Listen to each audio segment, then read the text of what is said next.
Bonjour tout le monde, bienvenue à un nouvel épisode du podcast Mode de vie santé. Et aujourd'hui, je suis avec nul autre que Simon Latulippe. Comment ça va? Yes, ça va super bien, toi. Ça va, merci. Fait que Simon, on commence en beauté. Parle-moi un petit peu de ton parcours. Qu'est-ce qui t'a amené éventuellement dans tout ce qui est fitness? Yes, en fait, écoute, moi je suis dans le sport depuis que je suis vraiment tout petit, là, depuis que j'ai genre 6 ans, je joue au baseball à genre l'âge de 12 ans. Secondaire 1, finalement, là, je suis rentré en concentration basket au secondaire, puis là, je suis vraiment tombé comme en amour avec le basket. Je faisais du basket, puis du basket. Puis quand je faisais pas de basket, je faisais du basket. Puis à un moment donné, dans le cadre de nos cours de basket, à un moment donné, on nous a introduit à l'entraînement parce qu'il fallait comme être en meilleure shape pour être capable de jouer parce que les gars devenaient de plus en plus gros et forts. Fait qu'il fallait nous autres aussi qu'on devienne de plus en plus gros et forts. Puis c'est drôle, j'en ai parlé dans un podcast qu'on a fait, qu'on sort cette semaine, en fait. Là, on parle de nous autres un petit peu. Fait qu'on parle de notre background un petit peu. Puis j'étais comme, moi, dans ce temps-là, je pensais que tout faisait des bras. Puis je me suis rendu compte juste quelques mois ou années plus tard que tout ce que je faisais, c'était du chest finalement. Je faisais genre des variations de bench, du fly, des affaires de même. Fait que j'ai commencé à avoir un gros chest un peu à cause et à partir de là. Puis c'est ça. Puis finalement, après le secondaire, j'ai dû arrêter le basket. J'avais été pris pour l'équipe 2A, Édouard Montpetit, mais ça ne fitait pas avec mes horaires de job. À un moment donné, à 18 ans, il faut que tu fasses des choix. Ça te prend de l'argent à un moment donné. Là, tu deviens adulte. Là, fait que j'ai finalement lâché le basket pour travailler, puis je travaillais chez Saint-Hubert dans le temps. Fait que pas l'affaire la plus athlétique pro-shape, mettons. Hein. Au moins, c'est du Puis, poulet. ouais, mais c'est pas le poulet le moins gras, mettons. Non, c'est ça. Fait que, puis on s'entend qu'à 18 ans, je te dirais que les filets étaient pas mal plus appétissants que la petite poitrine éclairée. Là. Fait que c'est ça. Fait qu'à un moment donné, puis j'étais en technique de loisir aussi à ce moment-là au cégep. Puis en technique de loisir, c'est le party vraiment souvent. Fait que c'est beaucoup d'alcool. Puis c'était pas les meilleures habitudes de vie, disons. Puis à un moment donné, quand j'avais genre 21, 22 ans, à un moment donné, je me suis pris mon premier entraîneur qui était l'ami d'un de mes amis finalement. Puis c'est là que j'ai vraiment commencé à prendre ça comme au sérieux. Il me faisait des plans d'entraînement, il me faisait des plans alimentaires. Puis je lui posais beaucoup de questions parce que je me rendais compte que j'étais intéressé finalement. Là, comme j'aimais ça, apprendre là-dessus. Puis je commençais à aller moi-même un petit peu de mon bord, regarder des vidéos, lire des articles un petit peu pour essayer d'en apprendre. J'avais aucune formation à ce moment-là, mais comme je prenais intérêt. Puis c'est là que j'ai vraiment commencé à avoir des meilleurs résultats finalement. Fait que j'étais dans une passe un petit peu plus dark de ma vie. Disons, là, je remettais un petit peu mon parcours en question. Puis j'étais en peine d'amour à ce moment-là. Mon ex puis moi venait de se laisser. C'était comme pas une bonne période.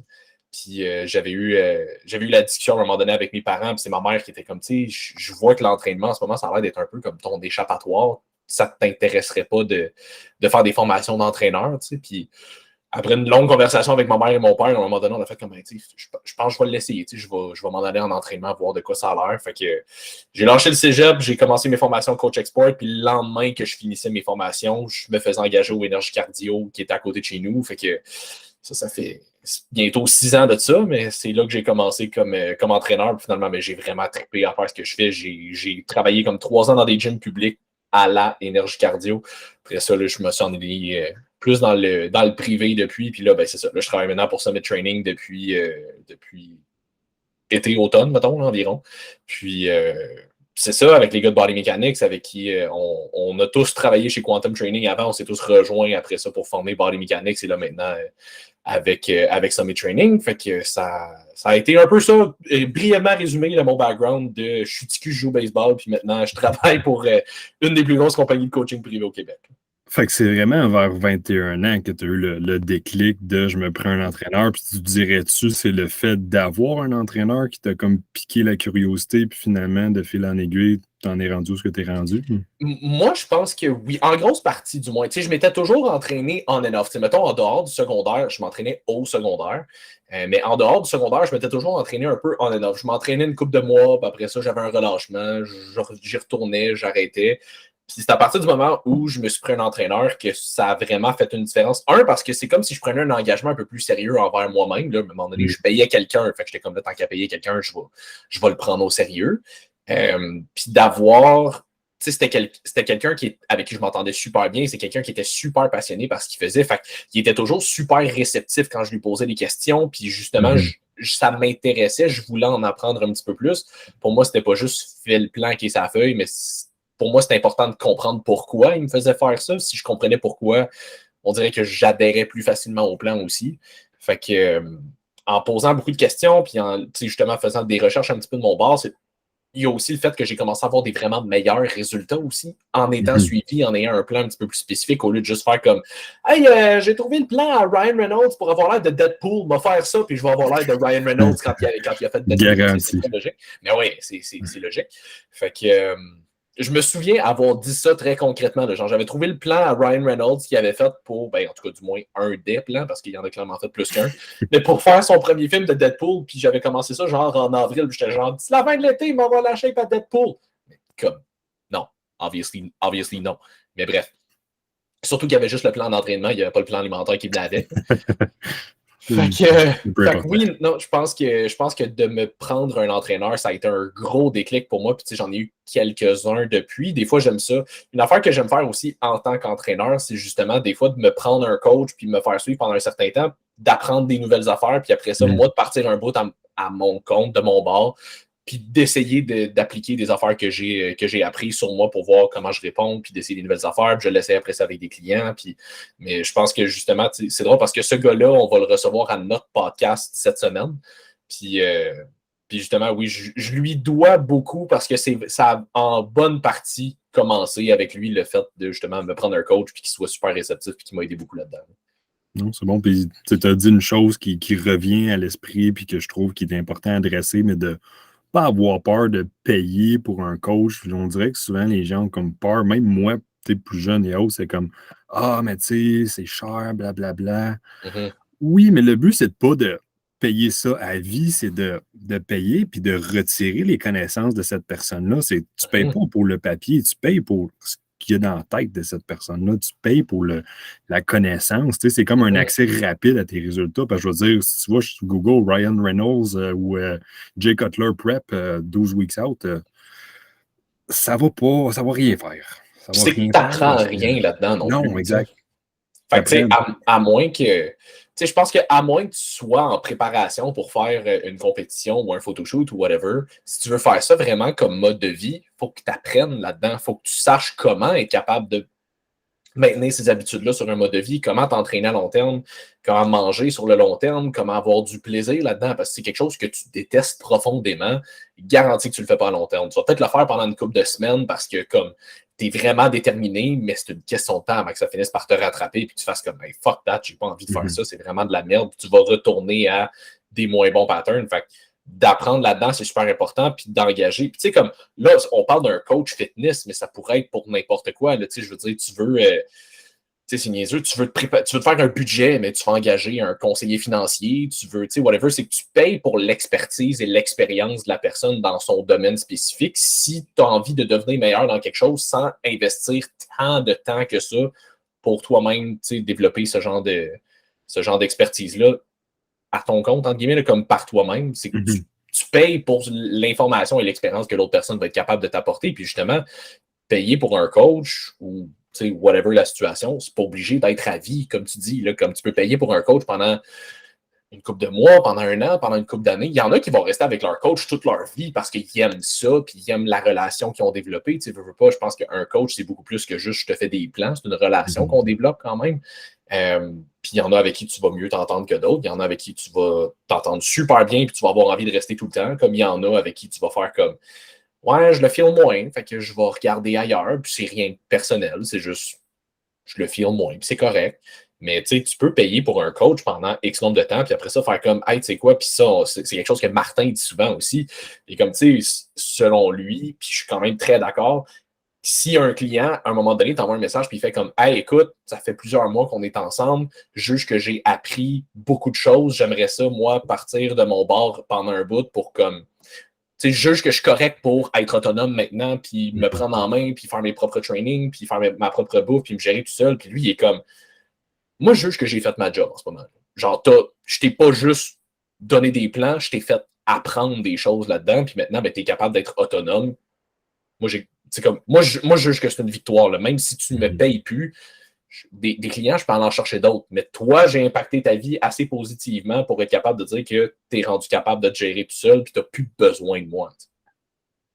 Oui, puis C'est un bon point dans le sens que ce que tu as expliqué, c'est que c'est valide aussi dans plusieurs sphères. Tu sais, je me prends comme exemple, là, cette année, mon focus était vraiment plus business. Fait que, tu sais, j'ai investi énormément d'argent dans des formations, dans du coaching. Puis je veux dire, à la limite, ça sonne mieux de dire un mentor, ben, je veux dire, ton coach, c'est ton mentor aussi en même Ben temps. oui, Puis je veux dire, une fois que tu compares l'aspect business, le prix de ces coachs-là versus un coach fitness, c'est rien, là. Puis je veux ben non, dire, après ça, c'est ta santé. Je veux dire, puis n'importe qui dans la vie qui réussit quoi que ce soit, je pense qu'ils ont tous eu ou a un coach, quoi que ce soit, pour réussir à avoir ce pas d'avance. Parce que la personne que mhm, tu payes, que tu admires, que tu suis, ben, est rendue au niveau ce que tu vas être ou a amené des gens au niveau ce que tu veux être. Fait que, tu exact. sais, associe-toi avec eux, de pas juste Ah, mais oui, mais tu sais, c'est de l'argent.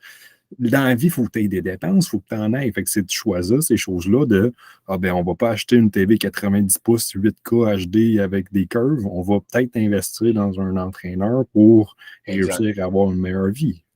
Exact. Puis c'est parce que les gens souvent associent trop, ben, pas associent trop, mais les gens focusent trop sur le prix et pas assez sur la valeur qui est associée avec. Mhm. Puis, tu sais, le nombre de personnes que j'ai vues qui, tu sais, mettons, du monde plus en perte de poids, je leur fais un plan alimentaire au début, puis je leur dis, tu vas voir, au début, tu risques de faire certains choix alimentaires en fonction de l'impact que ça va avoir sur ta composition corporelle.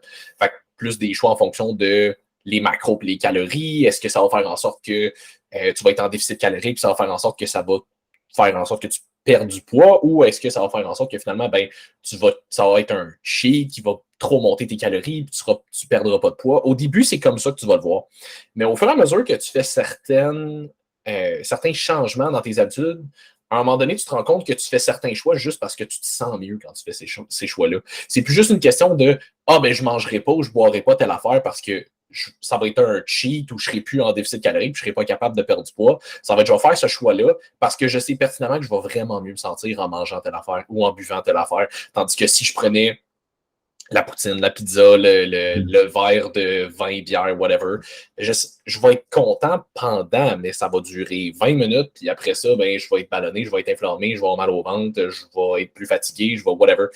Puis, tu sais, je ne suis pas en train nécessairement de dire que c'est mauvais de le faire. C'est correct de le faire de temps en temps. Le poison joue toujours dans la dose. Mais c'est plus une question d'un moment donné, tu fais certains choix parce que tu sais pertinemment que ça va t'impacter au-delà des calories. Ça va vraiment impacter comment tu te sens, ton énergie. Puis ça devient. À un moment donné, tu commences à te trouver une certaine habitude dans un bien-être qui vient avec les bonnes habitudes de vie, justement. Tu sais, moi, je bois pratiquement plus depuis plusieurs années. Là, je vais peut-être un verre ou deux une fois de temps en temps s'il y a une occasion, mais même souvent quand on m'en propose, je dis non, juste parce que je sais que maintenant, ben first, vu que je bois presque plus, on s'entend que ma tolérance à l'alcool est rendue zéro bonne barre. Fait que tu sais, maintenant, je bois 2 verres de vin, puis je me réveille le lendemain matin, puis comme je me sens déjà plus fatigué, j'ai eu un sommeil un petit peu plus agité, je me sens le ventre un peu plus inflammé, un peu plus de brûlement d'estomac, puis je suis comme, ça en valait-tu tant la peine que ça, finalement, le 2 verres de vin, tu sais, fait que pour ça que je suis comme, il y a certains choix que tu vas faire, puis tu sais, je mange encore de la poutine de temps en temps, ou un burger, ou une pizza, ou whatever, mais comme, tu sais, j'en fais juste pas ma moyenne parce que j'aime comment je me sens quand je mange bien, quand je bois plus d'eau, quand je m'entraîne, quand je suis actif, quand je dors bien, surtout le sommeil, ça a tellement un gros impact. Fait, tu sais, c'est d'adopter ce genre d'habitude de vie-là, mais de trouver une façon de l'aimer. Tu sais, j'aime ma routine, j'aime ce que je mange, j'aime le fait de me coucher plus tôt, puis de me lever plus tôt parce que je trouve que je suis plus productif comme ça, puis c'est quelque chose qui se travaille. Là. Je veux dire, j'ai pas toujours été de même. Là. Je suis rendu là aujourd'hui, mais avant, je me couchais à minuit, 1 heure le soir. Puis je me souviens, les vendredis soirs, que j'avais des soirées avec un de mes amis, tous les vendredis, on se voyait ou presque. Je m'en allais le chercher après son 5 à 7 quand il finissait de travailler à genre 8 heures, on soupait ensemble, puis après ça, on gamait genre toute la nuit. Puis fait que, tu sais, comme on finissait de souper à, mettons, 9 h, là, avant d'aller gamer, on s'en allait au dépanneur, se chercher un Monster, puis on se claquait un Monster à 9 h, 9 h 30 le soir avant le gaming, là. Tu sais, des bonnes idées, là. Ouais, c'est ça. On en reparlait récemment, puis j'étais comme, mais on était bien cave. Fait que c'est ça. Fait que c'est des habitudes qu'on travaille un peu comme ça, puis t'apprends à aimer un autre style de mode de vie juste par comment tu te sens, puis je suis comme, je regarde ça aujourd'hui, puis je me dis, plus jamais je revirais de bord, là. Mhm. C'est des habitudes qui se changent au fil du temps aussi. Il y a encore beaucoup de personnes, c'est comme, OK, ben, si je commence avec un entraîneur lundi, il faut que tout soit parfait à partir de Exact. lundi. C'est une progression. Je veux dire, c'est d'éviter d'arrêter de se mettre des pressions de un, puis c'est de changer une petite chose à la fois. Pour revenir pour tout ce qui est cheat, etc., c'est si l'occasion se présente, parfait, planifie-toi pas à chaque vendredi soir, je cheat en malade, puis là, finalement, tu as un souper le samedi, ben, j'ai déjà cheaté le vendredi, je vais amener mon poulet au souper. C'est Non, tu ça. vas manger là-bas. Fait que, quand ça arrive occasionnellement, tu n'as plus ce stress-là de te dire, ben, moi, je cheat le vendredi soir. Ben non, tu cheat juste pas, tu manges bien, puis quand ça donne, ça donne. That's it. Ouais, c'est ça, exact. Puis tu sais, comme moi, je vais dire, comme je dis à la grande majorité de mes clients, en tant que coach, comme moi, je vais m'adapter en fonction de toi. Fait que, tu sais, si toi, tu me dis, à un moment donné, j'avais une cliente en évaluation, puis je pose toujours la question, c'est quoi tes attentes face à moi? Mettons, qu'est-ce que le meilleur coach au monde pourrait faire pour toi pour t'aider à atteindre tes objectifs? Puis elle m'avait dit, c'est une fille qui voulait diminuer un petit peu son body fat, mais on s'entend qu'elle était très loin d'avoir un surpoids, elle voulait juste être un peu plus ligne finalement. Puis elle voulait éventuellement prendre un petit peu de masse musculaire aussi. Puis elle m'avait dit, tu sais, je veux juste pas me faire taper sa tête si jamais je m'en vais à un resto, je m'en vais prendre un verre, whatever, parce qu'elle dit, je veux quand même pouvoir me permettre une sortie une fois de temps en temps, avec son chum, avec ses amis, peu importe. Puis j'étais comme, moi, je vais m'adapter en fonction de toi. Fait que moi, si tu me dis que tu es satisfaite des résultats que tu as actuellement, même s'ils sont un petit peu plus lents, parce que ça te permet de profiter d'événements comme aller prendre un verre, comme aller dans un resto une fois de temps en temps, moi, j'ai aucun problème là-dedans. Toi, tu es satisfaite là-dedans, moi, je suis satisfait là-dedans. Tu t'en vas pas faire une compétition fitness sur un stage de toute façon. Genre, on aurait une conversation différente à ce moment-là, mais tu le fais plus pour avoir un bon mode de vie, puis quand même, à travers ce mode de vie-là, atteindre certains objectifs. Mais si tu commences à me dire que là, tu es déçu parce que les résultats ne sont pas assez rapidement, là, je n'aurai pas le choix de faire comme, ouais, OK, mais regarde tes dernières semaines, par exemple. Tu allais au resto 2-3 fois par semaine, tu prenais des verres, tout ça. Là, c'est sûr que je ne vais pas te taper sans tête, mais je vais plus comme te remettre la réalité en face de comme, ouais, mais voici ce que tu fais, c'était pas vraiment aligné avec ce que tu dis. Mais moi, tant que tu es satisfait des résultats que tu as actuellement, I don't give a shit. Si toi, tu es bien là-dedans, moi, je suis bien là-dedans, je suis juste là pour te guider le plus possible vers où tu veux t'en aller, mais si tu es parfaitement à l'aise avec le fait d'y aller plus tranquillement parce que ça te permet de profiter de certains événements sociaux comme ça, whatever, j'ai aucun problème là-dedans. Toi, tu es bien là-dedans. J'aurais aucune raison de te forcer à serrer la vis un peu plus que ça si tu n'as pas envie de serrer la vis plus que ça. Tu sais. Ben, c'est ça, comme tu as très bien dit, je veux dire, s'il y a une pression, que les gens se mettent ses épaules ou que l'entraîneur met une pression, je veux dire, un, ça crée une mauvaise relation, puis deux, je veux dire, ça devient un stress qui, après ça, nuit encore plus aux résultats qui pourraient arriver. Ben oui, c'est ça. J'en ai une cliente, c'est arrivé, je pense que ça fait deux semaines, peut-être, 2-3 semaines. Elle avait une semaine de marde, on va le dire. Elle avait une semaine de marde, mais elle avait vécu un gros stress dans sa vie, genre 2-3 semaines avant ça. Puis la première semaine ou deux après ce stress-là, c'est comme si elle avait été correcte, elle avait été capable de tout bien maintenir. Puis à un moment donné, c'est comme juste comme 2 semaines après qu'il y a quelque chose qui a snappé. Puis là, ben, ça a été une semaine où est-ce qu'elle a comme perdu tout contrôle. Elle ne s'est pas entraînée, elle a binge toute la semaine. Comme elle a binge toute la semaine, elle a mal dormi. Fait qu'elle n'avait pas d'énergie pour s'entraîner. Fait que c'est comme pas une bonne semaine. Puis quand elle m'avait fait son check-in, parce que je fonctionne avec des check-ins avec tous mes clients, là, ils me donnent comme un feedback à toutes les semaines sur comment leur semaine a été. Quand j'avais regardé son check-in, j'ai envoyé un message par après, puis j'étais comme, hey, je vais te regarder ton check-in. Écoute, je suis vraiment pas là pour te taper sa tête. Ça arrive des semaines de merde. J'aimerais juste comprendre qu'est-ce qui s'est passé. Il est arrivé quelque chose parce que si on a besoin d'ajuster quoi que ce soit, je veux le savoir. Puis elle me l'avait juste dit. Elle était comme, elle m'avait expliqué un petit peu tout ça. Là, comme, écoute, gros stress. On dirait que j'ai comme perdu le contrôle cette semaine. Mais elle dit, j'ai remarqué à quel point le fait d'avoir perdu le contrôle m'avait impacté autant au niveau énergie que digestion, que, tu sais, elle dit, j'étais tout le temps fatigué, là, j'avais recommencé à être ballonné, plus constipé, etc. Fait qu'elle dit, je me suis tellement senti comme de la merde cette semaine parce que là, ça faisait plusieurs semaines qu'elle était super sharp sur son plan, puis qu'elle avait beaucoup plus d'énergie, elle dormait mieux, fait qu'elle avait des meilleurs workouts, fait que, tu sais, elle dit, je me suis tellement senti comme de la merde qu'elle dit, là, comme en fin de semaine, tout de suite, j'ai refait ma meal prep, je me suis couché plus de bonne heure, puis elle dit, tu sais, j'ai même pas attendu que tu me le dises. J'ai tout de suite moi-même fait comme non, je veux pas ça.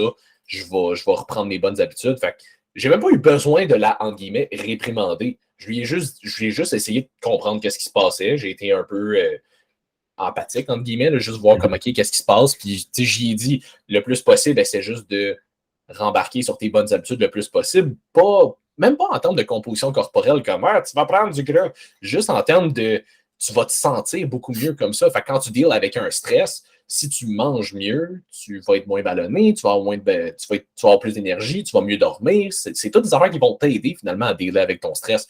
Fait que je t'ai juste dit, essaye de rembarquer sur ta routine le plus possible, mais comme je suis pas stressé pour toi. Si tu reprends tes bonnes habitudes cette semaine, ça va revenir puis ça va aller mieux après. Puis c'est exactement ça qui est arrivé. La semaine d'après, on avait notre suivi, puis il était comme, j'ai rembarqué sur mon plan, j'ai recommencé à faire mes repas, je suis retourné m'entraîner, je suis allé marcher pour être un petit peu plus actif. Puis elle dit, déjà là, je me sens vraiment mieux. Fait que j'ai zéro eu besoin de lui reprocher, puis c'est pas ma job de lui reprocher non plus. Comme je te dis, ça avait été en prep de compétition. Là, j'aurais pas le choix de faire comme, là, si ça marche pas, il faut que tu suives le plan parce qu'on ira pas sur stage. Mais dans un cas de mode de vie comme ça, c'est pas ça le but. C'est juste d'essayer de voir, OK, qu'est-ce qui a mal été? Pourquoi ça a mal été? Qu'est-ce qu'on pourrait faire pour faire en sorte que ça aille un petit peu mieux? Je pense que c'est ça ma job de coach. C'est pas de vous taper sa tête, c'est juste faire comme, OK, c'est quoi le problème? Qu'est-ce qu'on peut faire pour régler le problème? J'ai adoré ce que tu as dit parce que justement, là, dans les dernières semaines, mois, j'ai vraiment changé mon approche coaching aussi. Puis c'est vraiment d'être présent pour la personne vraiment suivie chaque semaine. Puis là, justement, cette semaine, il y en a plusieurs que ça a comme vraiment mal été. Puis je suis comme, c'est correct. Tu sais, je veux dire, ça arrive des semaines de merde, on en a toutes. Ou une fin de semaine que tu vas ailleurs, puis tu manges, tu te dis, je vais manger clean, finalement, tu manges tout croche. C'est juste de revenir éventuellement sur le plan, puis de recommencer parce que, comme tu as dit, la personne va se sentir mieux après ça, à bien manger, à boire, à mieux dormir.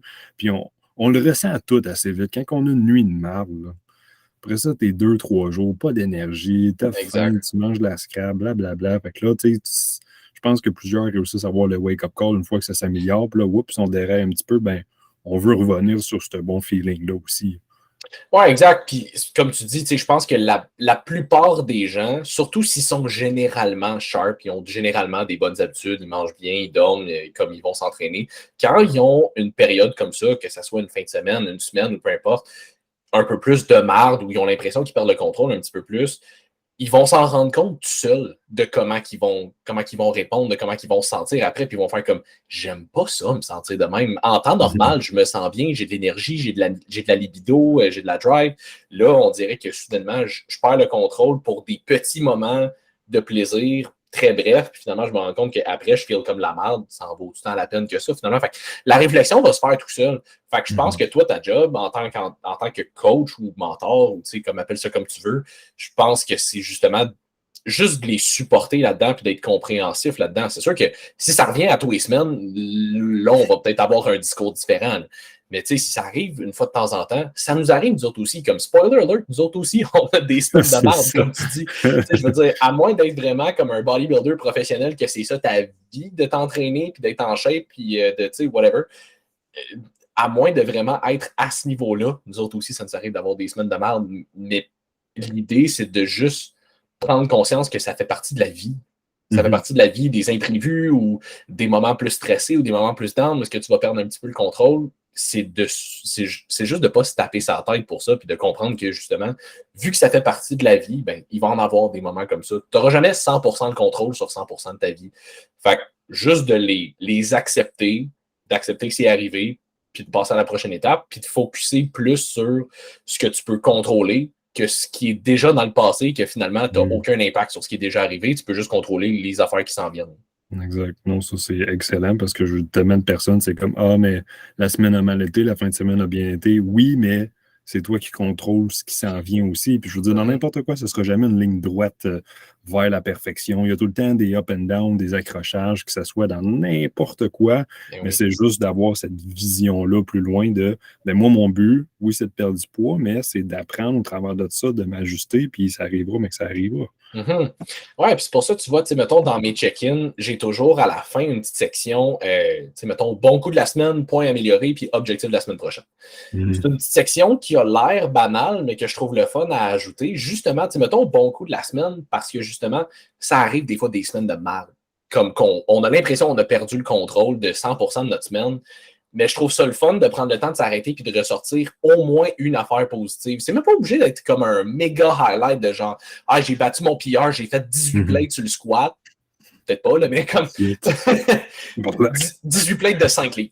Puis Fait que, tu sais, c'est pas obligé d'être de quoi de monumental, mais juste pour dire comme, écoute, j'ai vraiment une semaine de marde, mais à travers ma semaine de marde, j'ai quand même été capable de, je sais pas, m'entraîner 3 fois, ou j'ai quand même été capable de dormir 7 heures par nuit, whatever. Tu sais, comme au moins une affaire positive pour que tu prennes conscience que c'était pas juste de la merde. Puis, à objectif de la semaine prochaine, une affaire que je dis toujours à mes clients, c'est je veux que tu me donnes quelque chose qui répond à 2 critères. Un, je veux que ça soit quelque chose de mesurable parce que je veux qu'on ait quelque chose de concret qu'on va pouvoir regarder si tu l'as fait d'ici la fin de la semaine ou pas. Fait que juste me dire, être plus discipliné, ça me dit pas grand-chose. Je sais pas c'est quoi pour toi être plus discipliné. Puis je sais pas si tu l'as atteint d'ici la fin de la semaine ou non.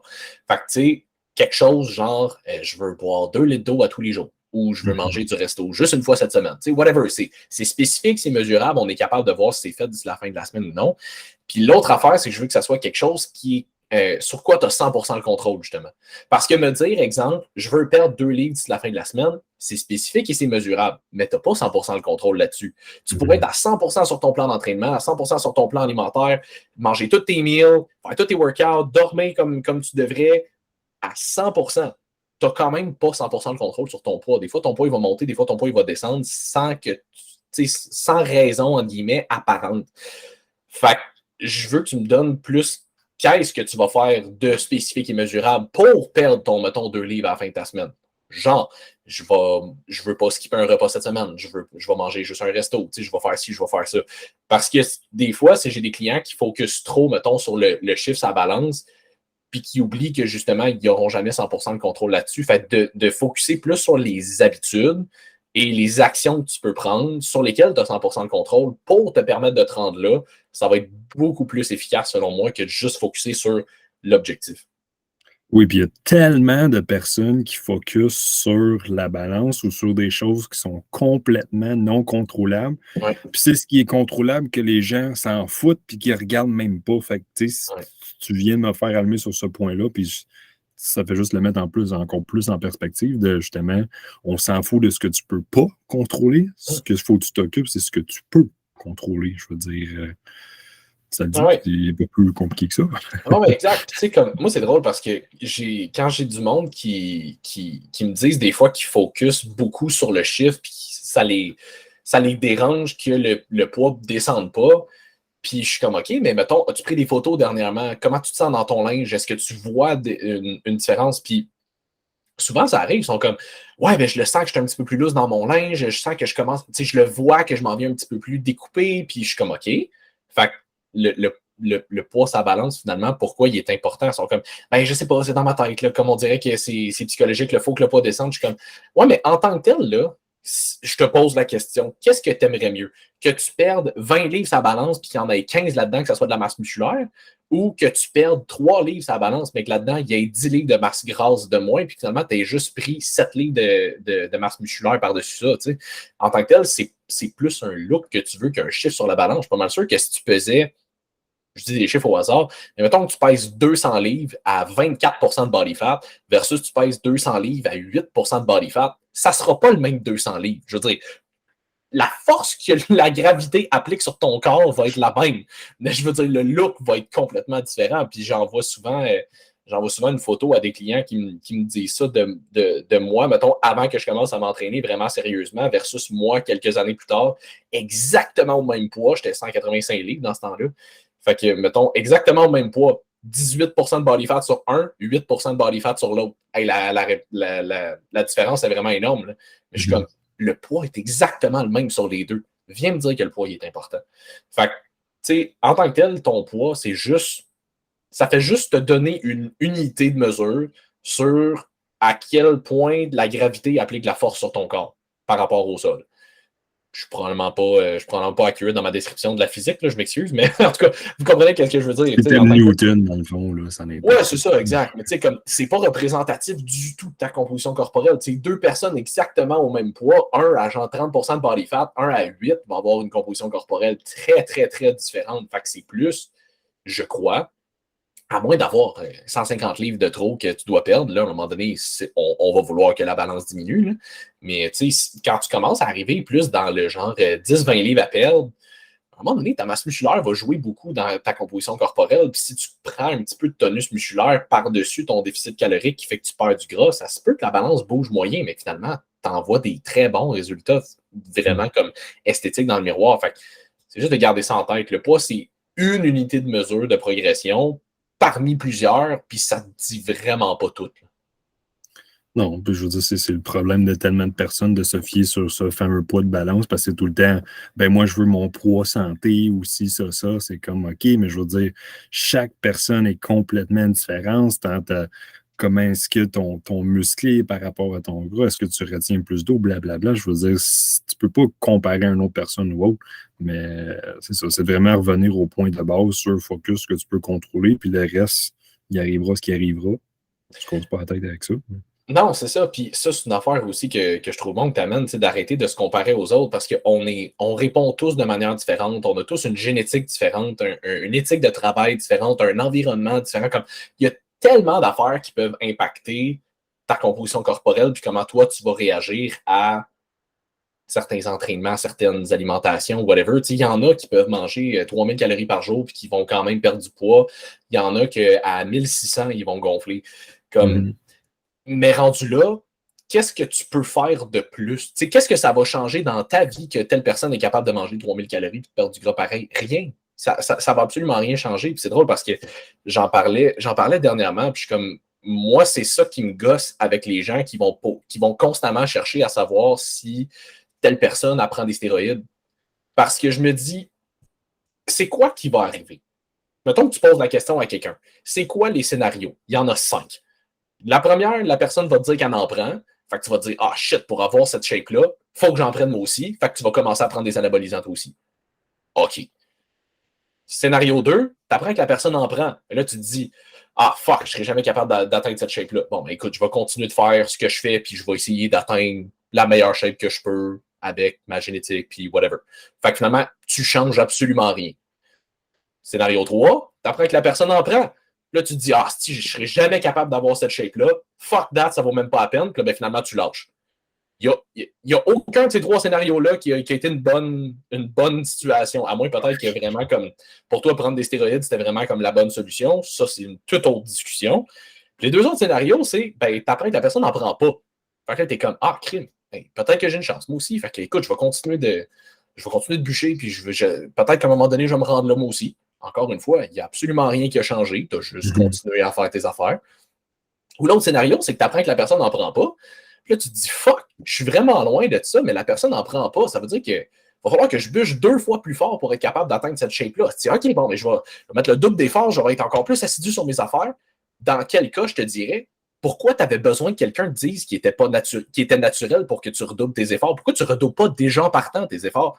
Fait que, tu sais, c'est le genre d'affaire que je suis comme, arrête de te comparer aux autres, fais juste mettre les efforts que tu as besoin de mettre pour atteindre les objectifs que tu veux atteindre. Arrête de regarder quelqu'un qui est vraiment plus en shape ou qui est rendu vraiment plus avancé que toi pour faire comme, hey, tu sais quoi, moi aussi, j'aurais besoin de faire des efforts. Tu as besoin de faire des efforts tout court. Arrête de regarder les autres, fais juste faire ce que tu as à faire.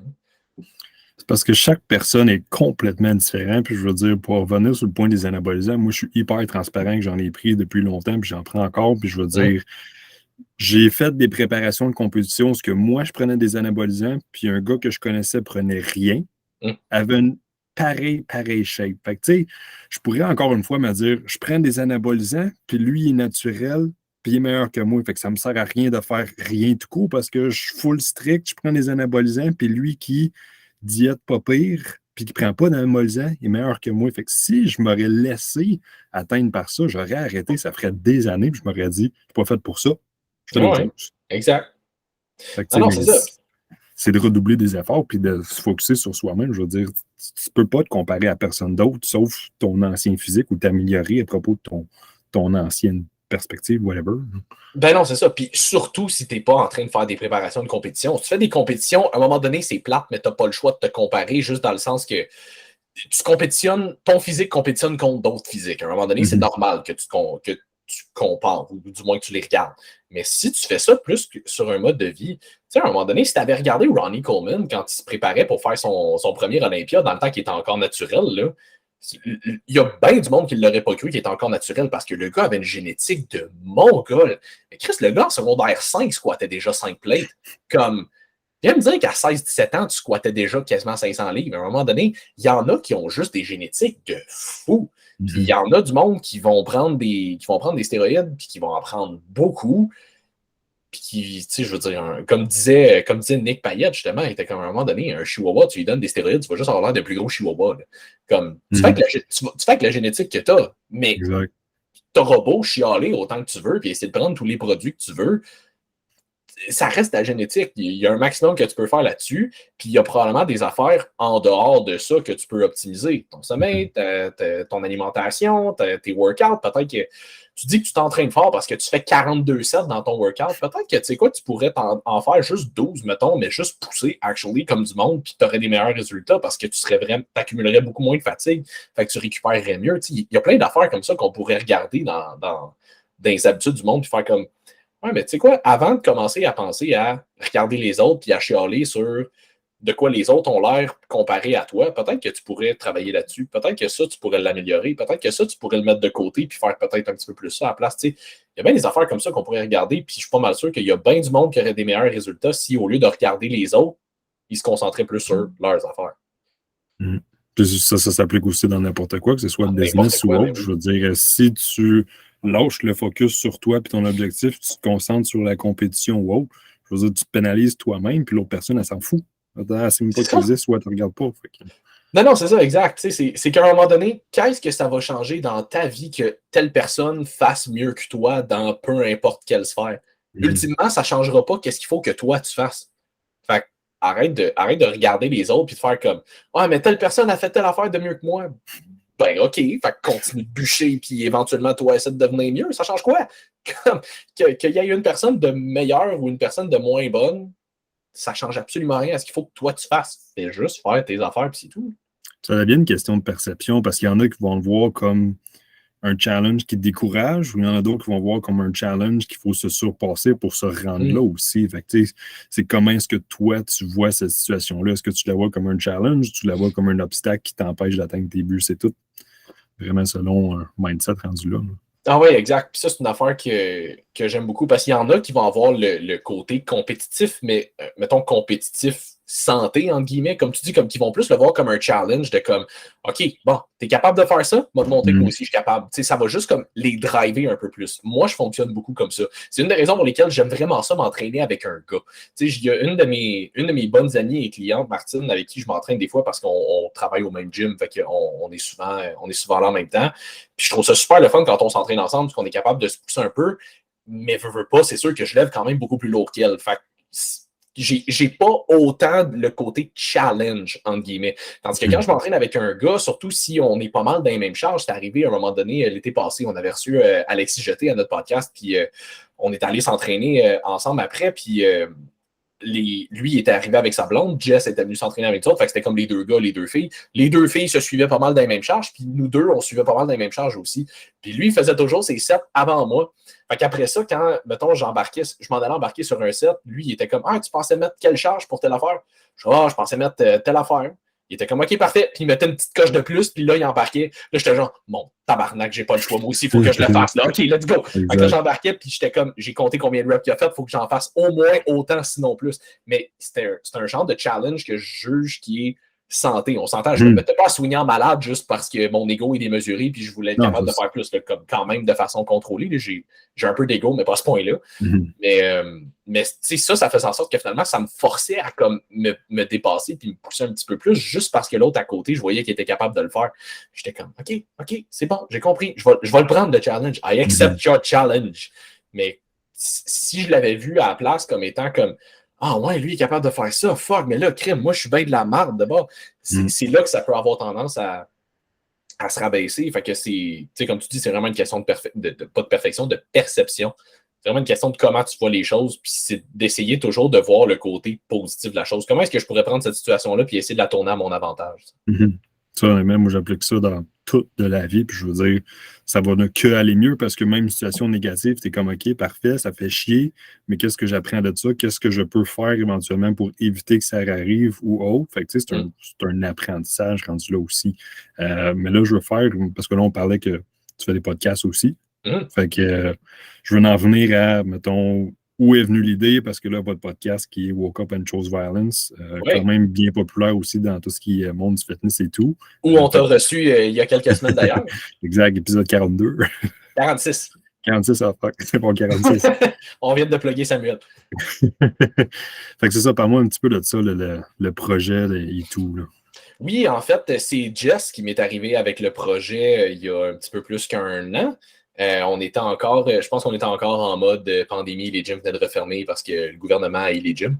Puis, à un moment donné, Jess, elle m'est arrivée en me disant comme « Hey, il faut que je te parle, j'ai un projet, puis j'aimerais ça t'en parler, puis qu'on regarde ensemble. » Je suis comme « OK. » Elle vient me voir, puis elle me dit « J'aurais vraiment aimé ça qu'on parte un podcast. » Puis le thème, le nom, ça serait Woke Up and Chose Violence. Parce que les deux, ça faisait, mettons, un petit peu plus qu'un an qu'on se connaît à ce moment-là.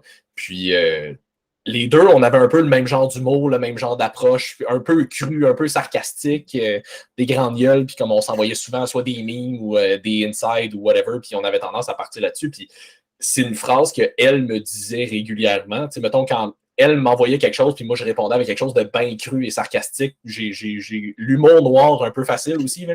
Fait que, c'est une phrase qu'elle me répondait souvent comme « OK, you woke up and chose violence today. » Là, j'étais comme « Oui. » Fait que c'est un peu là que l'idée est venue, puis elle dit, j'aimerais ça qu'on ait une plateforme sur laquelle on va pouvoir de parler de tout ce qui est fitness-related, pas juste entraînement, nutrition, mais justement, tout ce qui est peut-être un petit peu plus naturopathie, fait que stress, digestion, sommeil, peut-être ce qui est un peu plus, justement, physiothérapie, ce qui est un peu plus mindset, parce que le mindset va être super important, développement personnel, ça peut toucher un paquet de sphères. Fait que, un peu plus à ce niveau-là. Tout ce qui peut se rapprocher de près, tout ce qui peut se toucher de près ou de loin le fitness. On n'a pas reçu encore de psychologue ou de sexologue, mais c'est des affaires c'est des affaires. C'est des gens qu'on aimerait ça recevoir éventuellement. Fait qu'elle m'est arrivée avec l'idée, puis elle me disait, justement, j'aimerais ça qu'on puisse avoir une plateforme où on peut discuter de ce genre de sujet-là, mais vraiment sans retenue, avoir quelque chose qui est peut-être un petit peu plus cru, avoir quelque chose sur qu'on va dire vraiment les affaires du tac au tac, sans retenue, sans filtre, qu'on va être capable de sacrer, on va être capable de niaiser parce que ça nous tente, puis était comme, regarde, si le monde embarque, tant mieux, mais on le fait pour nous autres parce qu'on aime ça, puis on a envie de le faire, puis c'est tout. Puis... fait que finalement, c'est quelque chose qu'on a embarqué. Initialement, on les faisait au studio SF à Montréal. Puis, super cool studio, super professionnel. La qualité est A1, puis on a vraiment trippé à faire ça là. Puis c'est drôle parce que je regarde les premiers podcasts qu'on a faits versus ceux qu'on fait dernièrement. Et là, c'est plus la même game. Là. Comme les premiers podcasts qu'on a fait, on était un peu timide, on savait pas trop à quoi s'attendre. On était comme, ouais, mais tu sais, telle affaire. Puis on disait quand même des choses directement, puis on passait pas par quatre chemins, mais on était un peu plus timide, on faisait peut-être un petit peu moins de blagues. À cette heure, on se sac à tour de bras, puis on se fait des calls tout le temps. Puis comme, on a refait un highlight dernièrement de comme nos meilleurs, entre guillemets, ou nos pires, dépendamment comment tu vois ça, mais des moments les plus cocasses qu'on a sortis. Puis on n'est pas sérieux, fuck all. Je veux dire, on apporte quand même des très, très bons points. Là. Mais tu sais, comme on déconne tout le temps, puis justement, on est très cru des fois dans ce qu'on dit ou dans la manière qu'on l'apporte. Mais l'idée, c'est ça, c'est juste d'avoir une plateforme sur laquelle on peut parler de tout ce qui a rapport avec le fitness. Fait que, on a reçu plein de monde, on a reçu plusieurs coachs, on a reçu justement un naturopathe à Mathieu Bouchard, Mélodie Comtois, on a reçu une nutritionniste à Myriam Baudry, on a reçu des gars plus de mindset avec Charles Côté, drôlement inspirant, Man Lemire. On a reçu un physiothérapeute, Alexis Goujon, qui était excellent. Comme on a reçu quand même beaucoup de gens puis de milieux différents, disons, là, juste pour avoir... on reçoit un petit peu plus de monde de bodybuilding, fait, du monde comme Carl Gauthier, Alex Auger. On a reçu, qui n'est pas sorti encore, mais on a reçu Sandrine Girard aussi. Fait que, tu sais, comme plein de monde pour apporter des perspectives différentes, avoir des expériences différentes, des backgrounds différents pour juste essayer de donner une plateforme aux gens pour les éduquer par rapport à divers sujets. Puis en fonction des réponses qu'on a, des fois, on essaie d'aller chercher un sujet un petit peu différent. Tu sais, mettons là, dans l'année passée, ça a été notre première année. On a commencé en janvier 22, on est en 2023, ouais. Fait que janvier 22. Après la première année, on s'est fait dire on aimerait peut-être ça avoir un peu plus de bodybuilding. Parce que vu qu'on s'adresse majoritairement du monde de lifestyle, parce que c'est le gros de notre clientèle à tous les deux, on effleure toujours un petit peu le sujet de bodybuilding sans nécessairement rentrer trop dans les détails en disant comme justement, c'était en preuve de compétition, c'est une autre histoire, mais pour le monde de lifestyle, puis là, on revient un peu plus. Fait on essaie d'aller chercher un peu plus de monde, plus de compétition, justement, pour rentrer un peu plus dans les détails de c'est quoi, qu'est-ce que ça implique et tout. Puis, fait que c'est ça. Fait que, écoute, en résumé, ça ressemble un peu à ça. On a commencé en se disant, écoute, il arrivera ce qui arrivera. Nous autres, on a une grande gueule, puis on a du fun à parler, puis c'est tout. Puis finalement, on a été chercher. Je pense qu'on est rendu à du genre 700 auditeurs différents par semaine qui écoutent nos podcasts. Fait que c'est vraiment très cool. Ça a vraiment pogné. Puis je pense que les gens aiment en partie ça beaucoup pour le fait que justement, on est un petit peu plus cru, puis qu'on va dire des niaiseries, puis comme c'est pas trop sérieux. Ça n'a pas l'air d'une entrevue, c'est plus une conversation qu'on va avoir, puis on a du fun là-dedans, là, c'est tout. Oui, puis c'est de créer un style qu'après ça, les gens apprécient pas, puis ça fait ses preuves aussi, là, je veux dire, c'est de créer un thème, puis souvent de faire la même chose, éventuellement, ça fait dans l'aiguille, là, ça devient ce que ça devient, puis félicitations de un pour ce que c'est rendu aussi. Là. Merci. Alors, c'est super cool, puis c'est ça, c'est un commentaire que j'ai reçu dernièrement, puis je veux dire, des podcasts éducatifs, entre guillemets, il y en a plein, pour tous les sujets, il y en a plein, puis dans le fitness, je ne sais pas s'il y en a plus, c'est juste parce que c'est ceux que j'écoute le plus. Fait que je veux dire, il y en a vraiment beaucoup.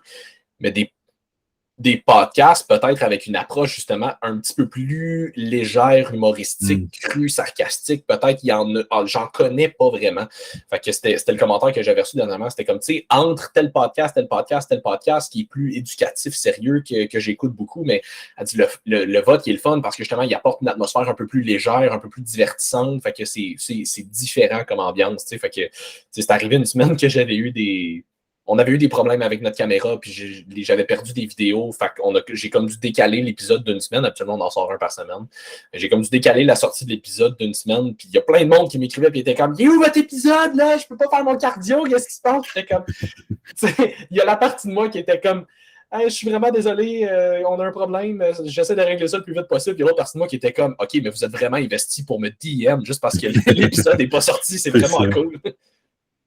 Non, mais c'est excellent. Puis justement, j'avais écouté l'épisode, puis c'est de aussi avoir des petits moments cocasses où ce que tu ris un peu, parce que quand c'est 1h30, 2 heures de juste un ton de voix nerd, super straight, c'est comme, OK, je vais retenir des bouts, mais s'il n'y a pas ce up and down-là de, une petite niaiserie est là, on dirait que même des fois, tu retiens moins, parce qu'à un moment donné, ça devient tellement monotone que tu tombes dans l'une puis tu oublies ce que tu écoutes. Là. Non, mais non, c'est ça. C'est un commentaire qu'on s'était fait dire au moins une fois, justement, que la personne disait comment, moi, habituellement, des podcasts de genre 1h30, parce qu'on a commencé nos podcasts, on est autour de genre 50 à 60 minutes, puis on dirait que plus on avance, plus nos podcasts en viennent longs. Là, le podcast qu'on va sortir cette semaine est quasiment 2 heures. Puis c'est une affaire qu'on s'était fait dire comme, habituellement, les longs podcasts de même de genre 1h30, je suis jamais capable de les écouter straight, il faut que je les split en deux parce que, comme à un moment donné, je perds le fil, puis on dirait que je me tanne ou je m'endors ou whatever. Ben, la personne était comme les votes, comme les fais straight, puis je m'en rends même pas compte parce que justement, comme c'est divertissant, il y a des up and down, des fois c'est plus sérieux, des fois ça niaise, puis comme on dirait que ça passe mieux. Fait que j'étais comme. Puis je veux dire, ça va fitter plus avec certaines personnes. Il y a d'autres personnes avec qui ça va moins fitter. Tu sais, c'est niaiseux, mais on s'était fait dire le commentaire à un moment donné comme vos podcasts sont super bons, mais il me semble que ça serait mieux si vous sacriez moins parce que ça serait peut-être un petit peu plus accessible pour tout le monde. Il y a des gens qui aiment moins ça, puis on était comme non. Genre, on est de même dans la vie. On sac dans la vie juste parce que ça fait partie de notre vocabulaire. Puis l'autre affaire aussi, c'est que, tu sais, on monétise pas ce podcast-là. Il est 100% gratuit. Ce qui veut dire qu'on ne fait pas une scène avec notre revenu, entre guillemets. Ça va être les gens qui nous contactent suite à nous avoir écouté au podcast, qui sont comme, j'aime votre vibe, j'aimerais ça travailler avec vous. Fait que finalement, ça devient des clients. Mais ces personnes-là, s'ils viennent nous voir après, ils savent à quoi s'attendre. Ils savent c'est quoi notre personnalité. Ils savent de quoi qu'on a l'air. On n'est pas des gens en podcast qui ont l'air super formel, puis qui parlent super bien, puis qui est super posé, quand dans le fond, dans la vie, je suis un peu plus excentrique, je suis un peu plus comme gesticulaire, puis je vais sacrer une fois de temps en temps, puis je vais te faire des blagues, puis comme c'est de même que je suis. Fait que je veux que tu saches à quoi t'attendre quand tu viens me voir parce que c'est le genre de personne que je veux attirer aussi. J'ai pas envie d'attirer quelqu'un qu'il faut que ça soit super formel, super carré. Puis comme, c'est moins mon vibe. Je dis pas que c'est des mauvaises personnes, c'est juste moins mon genre de clientèle. T'sais, moi, je veux triper avec mes clients. Fait que c'est les gens, après ça, quand ils viennent nous voir, ben, ils savent à quoi s'attendre. Puis à un moment donné, même si on est super content de l'expansion que le podcast a pris, puis de plus en plus de gens qui commencent à l'écouter, on le fait quand même à la base pour nous. C'est notre plateforme, on veut être capable de dire ce qu'on veut dedans, sans filtre, le faire à notre manière. Si les gens embarquent, tant mieux. Si les gens embarquent pas, tant pis. Comme je dis, c'est pas... comment je pourrais dire? Mettons, même drôlement inspirant. Je veux dire, t'écoutes des gars comme Charles Côté, drôlement inspirant, son podcast, il sac tout le temps, puis comme, il va te dire les affaires dindans, même si ça ne te tente pas de l'entendre. Mais il pogne son podcast. Le monde aime vraiment ça parce que justement, ça brasse des affaires un peu. Puis il va toujours avoir du monde qui vont moins triper parce qu'il y a des gens qui ne sont pas capables de prendre la critique ou le commentaire. Mais c'est ce qui fait que ça va chercher du monde. Puis ça en flush automatiquement d'autres. Puis c'est correct, ça fait un genre de filtre automatique où est-ce que les gens qui viennent me voir après, que je sais qu'ils ont déjà écouté le podcast, je sais qu'ils savent déjà un peu plus à quoi s'attendre. Ils m'ont déjà écouté parler, fait qu'ils vont savoir que je ne vais pas les bullshiter. Ils vont savoir que je ne vais pas passer par 4 chemins pour leur dire ce que j'ai besoin de leur dire. Ils vont savoir que je ne vais pas essayer de leur vendre un supplément miracle ou de diète miracle pour atteindre leurs objectifs. Je veux vraiment travailler sur tes habitudes, je veux travailler sur ton mindset, je veux travailler sur ci, sur ça. Fait que on dirait que c'est comme ça. Justement, ça vient comme filtrer un petit peu d'avance les personnes qui viennent nous voir. Puis après ça, ben, ceux qui viennent nous voir, qui savent déjà à quoi s'attendre, on est comme, OK, là, on peut peut-être travailler dans quelque chose pour vrai. Non, exact. Bien, sur ça, Simon, je te remercie beaucoup. Si les gens, justement, veulent te retrouver, t'écrire, ou directement le podcast Woke Up and Chose Violence. Yes, donc le podcast est sur YouTube, Spotify, Balados. Donc Woke Up and Chose Violence, ça devrait être là avec le... Je ne sais pas si notre ancien est là, parce qu'on avait uploadé avant sur un site payant, puis à un moment donné, on a juste commencé à uploader sur Anchor qui est gratuit. Fait que l'ancien, je pense qu'il est encore là, sur Spotify et Balados, à quelque part perdu dans les archives. Fait que si vous voyez un Woke Up and Chose Violence avec genre 8 épisodes, c'est pas lui, c'est le Woke Up and Chose Violence, vraiment avec le logo là, comme en blanc, écrit en noir, Woke Up and Chose Violence. Une quarantaine d'épisodes là-dessus. Donc Spotify, YouTube et Balados. Puis sinon, pour me suivre, moi personnellement, donc majoritairement sur Instagram et au TikTok, c'est exactement le même contenu, mais si vous avez envie de me voir 2 fois, il faut aller voir les deux. Donc, Coach Sim /ST, c'est là que je suis le plus rejoignable, puis que je fais le plus gros de mon contenu. Good. Je te remercie beaucoup, Simon. Hey, ça m'a fait plaisir. Merci pour l'invitation. Ça fait plaisir. Et sur ça, bonne soirée à tous ou bonne journée à tous. Fait qu'on se dit à un prochain épisode. À la prochaine.